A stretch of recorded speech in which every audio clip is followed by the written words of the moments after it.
Okay, let's get started. Thank you, Phil, for joining us. Can you please get us started with opening remarks? Morning, everyone. Hope you're all well. Well, it's the start of another important week. We've got obviously a big road game tomorrow night against Toronto. We trained yesterday. The boys did recovery, and those that didn't start on Saturday did a little bit of light training. We've got 3 or 4 little knocks to the players. We've got assessing training today. We're training at 10 o'clock today, then travelling. So I'll look at those boys today, see whether they can go again. It's match day -1, so the games are coming thick and fast, and I'm not going to take any risks with any players. But we know that tomorrow night is a massive game for us, and the focus is on tomorrow night and not thinking about Red Bulls. So we're going to have a team tomorrow night that will be fresh. We'll have a team tomorrow night that will be full of confidence and belief, and we want to keep this momentum going now. And I said at the weekend that we're going to have to use everybody in the squad, and with the 3 or 4 little bumps and bruises that we've got, everyone's got to be ready to start the game tomorrow night. And but the one thing I would say, I'm going to leave it as long as possible to name the team. Normally, I like to name it pretty early, but I think with the short distances between the team, I want to give the players that have got the bumps and bruises every opportunity to make the starting 11.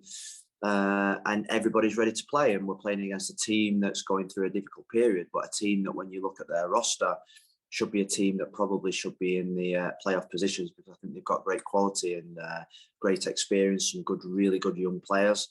And I think the scoreline against them 3 or 4 weeks ago was probably slightly flattering for us, because I thought that they did possess the ball quite well in that game. So we're playing against a team that at home will want to put on a show for their supporters, and it's going to be a really, really difficult game. The games are coming thick and fast.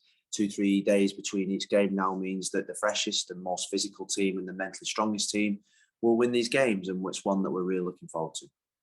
If you have a question on the call, please raise your hand. We're going to get started with Lauren. Lauren, go ahead. Thanks, Rafa. Good morning, Phil. Morning, Lauren. You kind of just touched on it, but the MLS season is intensifying. You guys had a game last Saturday, game on Tuesday. Can you talk about the team's preparation with a quick turnaround between the games? Well, it's been really quick. Like I say, there was virtually no training yesterday, apart from those that didn't start the game and playing major minutes on Saturday. And it's about recovery. It's about eating the right food. It's about sleeping really well. It's about getting the conditions right for the players to recover really well. We're working really hard at that. Today, we'll just have a light session again. There'll be very little team shape, because the players are on a second-day recovery today. So it's about recovery. It's about getting mentally really focused, ready for the game tomorrow. We know it's going to be a really difficult game. We went to Cincinnati, who had a bad record at home, and they give us a real difficult game. And Toronto will be no different. We need to make sure that we select the right team, we pick the right system, and more importantly, we have the right mentality to go to Toronto and win. The mentality that we've had in the last 5-6 weeks have been one of relentlessness, and we need to be relentless tomorrow night in our attitudes and our mindset. Next question, Michelle Coughlin, then we'll go to Neil Davidson. Go ahead, Michelle. Okay. Good morning. Morning, Michelle. Hi, how are you? I'm great. Good. I wanted to ask you, after you guys had a flurry of goals over, a series of 10 games, you had a lot of goals. In the last 3 games, you've just had 2. You've been able to have great results. Obviously, everybody's happy and celebrating and all that. Does it concern you at all that, the team has not scored that many goals the last 3 games, and you think that will catch up to you? And what do you think has to change? Just real quick, Gonzalo told us the other night that he felt that there are times when he was open and had opportunities and people were not looking up and not seeing him. He said he was going to talk to los chicos about that. Anyway, just your thought on that. Well, I think maybe 5-6 weeks ago, we had a situation where I thought that we needed to score at least 2, maybe 3 goals in a game to win the game, because we were conceding goals, because we were really aggressive in our approach. Now we've had 3 clean sheets on the row. Is that the goals at the other end have slightly dried up a little bit, but I think we're still creating chances. I do think that we've been really careless in our final pass. I do think we've been careless and almost taking for granted that final bit of quality, composure in the final third. That was one of my big disappointments against Columbus in the final third. We counter-attacked really well. We got up there and we were really careless in our final pass, in our final movement. And that is something that I think the team need to improve on. You know, that control, get up to the final third. If you can't score straight away, keep controlling the final third and not be careless. So I think Gonzalo's right. I think that final pass, that final look, that moment when you just need that little bit of composure needs to improve. But ultimately, the 3 clean sheets are something that gives us great foundations to be successful. And there was always going to be a point in the season when we had to start keeping clean sheet. We had to be harder to beat, and that's what we are becoming. And that's the sign of a successful team. I think if you ask any coach, they prefer to keep a clean sheet and win 1-0 than probably concede 2 or 3 goals and win the game. But you know, our style is to attack. Our style is to be brave, and that's what I want us to continue to do. And you know, we just need to continue to keep improving in the final third and making better choices, better decisions, and having more composure. Next question, Neil Davidson, then we'll go to Dyron. Thank you, Phil. It's Neil Davidson from the Canadian Press in Toronto. Thank you for taking the time to speak to us today. We do. Good, thank you. You've mentioned a couple of things already about your team, but I'm sure there's no simple answer. But when you look at the change in fortunes and the success you've had in this recent run, is there anything in particular you can point to as for the turnaround? You broke off then. You had mentioned mental. Can you hear me? Yeah, that's good. I've got you, Neil. I'm sorry. You had mentioned mentality and defense around a couple of things. I'm wondering if there's anything else you can point to for the turnaround in your team's change of fortunes recently. Well, I think when you are suffering, confidence and belief drains from you. But when you start getting good results, the confidence starts coming back to you. You then realise that there's actually some really good players in this football club, and then you start playing more as a team. I think mentality, attitude, intensity, being able to handle adversity, I think has been the biggest thing that we've been absolutely sensational with. The ability to take punches, the ability to bounce back from disappointments, the ability to support each other in difficult moments was something that I think has been our most impressive thing.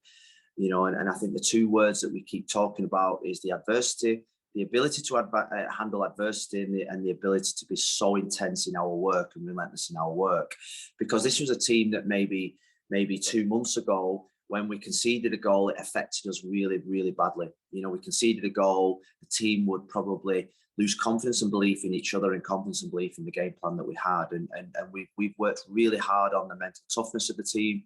We've worked really hard on players sticking to doing their jobs.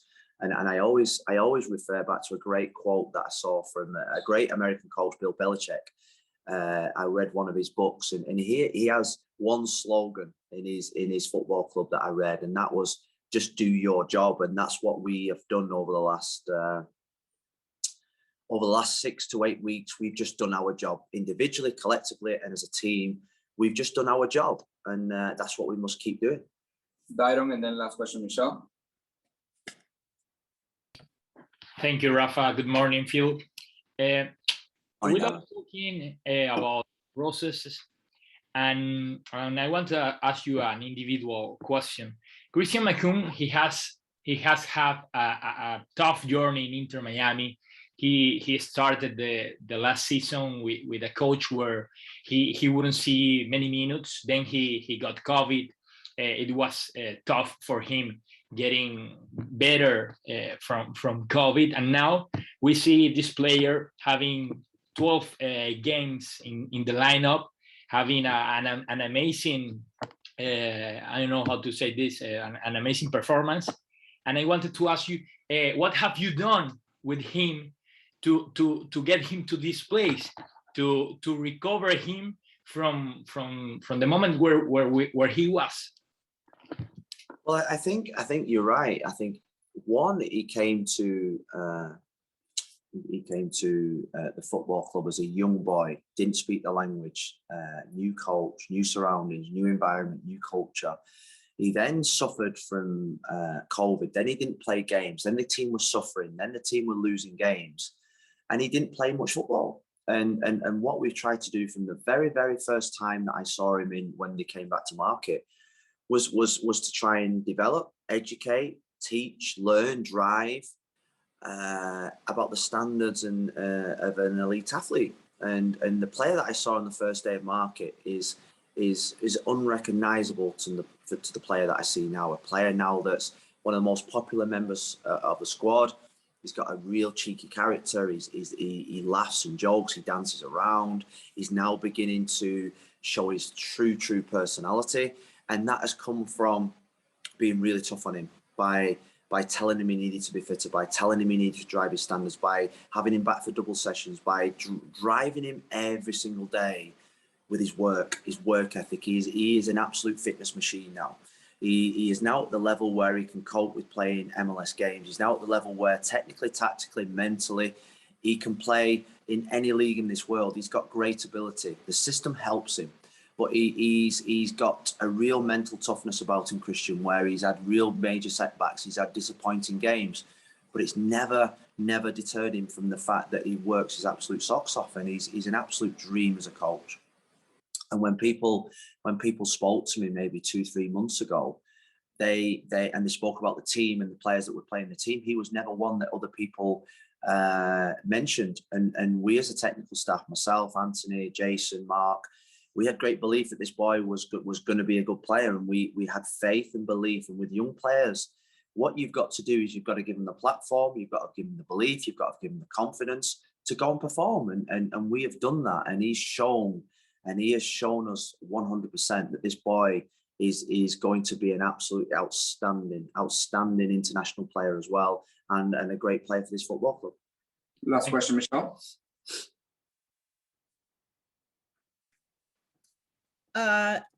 Piggybacking on that, on how well he's playing and everyone else on your back line, I'm just wondering what Ryan Shawcross, what's his status? What is the injury? And even if he's healthy, how does he fit in now when you've got such a well-oiled machine going on in the back right now?